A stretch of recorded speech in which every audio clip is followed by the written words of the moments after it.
Bonjour, je m'appelle Laurent, j'ai 15 ans et je suis élève en 2D2 au lycée Voltaire de Vinc. Bonjour, je m'appelle Elina, j'ai 15 ans et je suis élève en 2D2 au lycée Voltaire. Bonjour, je m'appelle Thomas, j'ai 15 ans, je suis élève de 2D1 au lycée Voltaire de Vinc. Salut, je m'appelle Théo, je suis élève en 2D1 au lycée Voltaire de Vinc et j'ai 16 ans. Nous allons vous présenter la maison des lycéens, plus souvent appelée la MDL. Il s'agit d'un foyer pour jeunes situé à l'intérieur du lycée Voltaire. Il est destiné à tous les élèves. Il permet de nous divertir et de nous détendre pendant notre temps libre. Au fil de la vidéo, nous allons vous présenter la MDL en plusieurs documents. Le document 1 parle de l'entrée de la MDL, le document 2 du bureau des gérants de la MDL, le document 3 du bar de la MDL et le document 4 des jeux et des consoles de la MDL. La maison des lycéens est donc un foyer propre au lycée Voltaire. Tous les lycéens ne possèdent pas une telle salle, c'est un lieu géré par les élèves et réservé pour les élèves ayant payé la cotisation de 10 € en début d'année.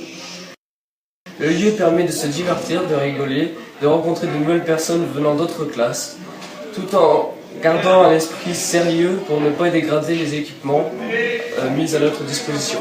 Interview de Moon McCain, en terminale, président de la MDL. Maintenant, nous allons passer à l'interview du président de la maison des lycéens.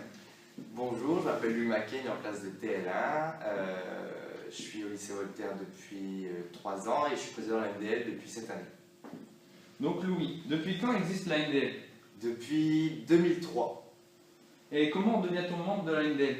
Alors c'est simple, on doit être adhérent, donc on doit payer une cotisation de 10 € et ensuite on peut devenir membre itinérant de la MDL. D'accord. Et comment devient-on gérant de la MDL et président comme toi? Alors gérant, c'est super simple, on va voir Monsieur Caté, donc notre CPE à son bureau, et on dit qu'on va être gérant de créneau, donc on note son nom et on s'engage à être présent pendant 1 heure.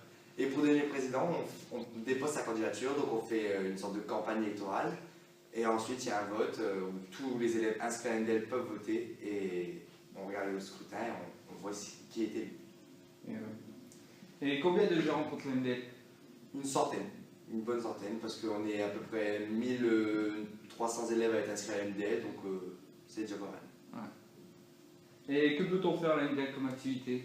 Alors, on peut jouer à la Play, il y a la PlayStation 4, il y a la Xbox, on peut faire des billards, on peut faire du baby-foot, après il y a plein de jeux de société, il y a aussi un bar qui est mis en place où on peut acheter des boissons et des petites friandises, on va dire.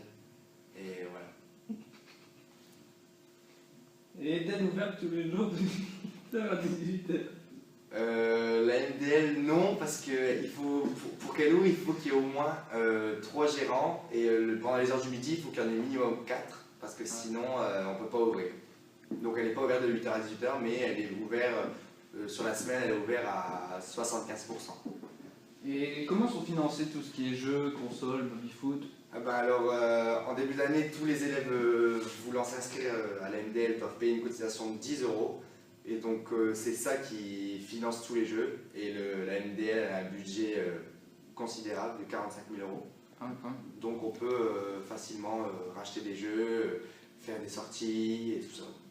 Ah ben justement, y a-t-il des choses réservées aux adhérents de la MDL, comme des sorties? Oui, en fin d'année, il y a toujours une sortie. En général, c'est un parc d'attraction. Bon, cette année, on va essayer d'innover, soit faire on va faire un vote, soit un parc d'attraction, ou soit une sortie, par exemple, aller à Paris ou en Allemagne, on ne sait pas encore. Et ça, c'est réservé que aux membres de la MDL. Ceux qui ne sont pas inscrits ne peuvent pas y participer. D'accord. Et pour finir, y a-t-il une MDL dans tous les lycées de France? Non, c'est même plutôt rare, parce que il y en a, mais pas énormément. Mais une comme la nôtre, parce que nous, elle est gérée 100% par les élèves, ça n'existe pas, parce que il y a peu de lycées qui font confiance à leurs élèves pour gérer tout ça, quoi. Et vous, avez-vous une sorte de MDL? Avez-vous une particularité à l'enceinte de votre école? Et aimeriez-vous avoir notre MDL au vu de notre présentation?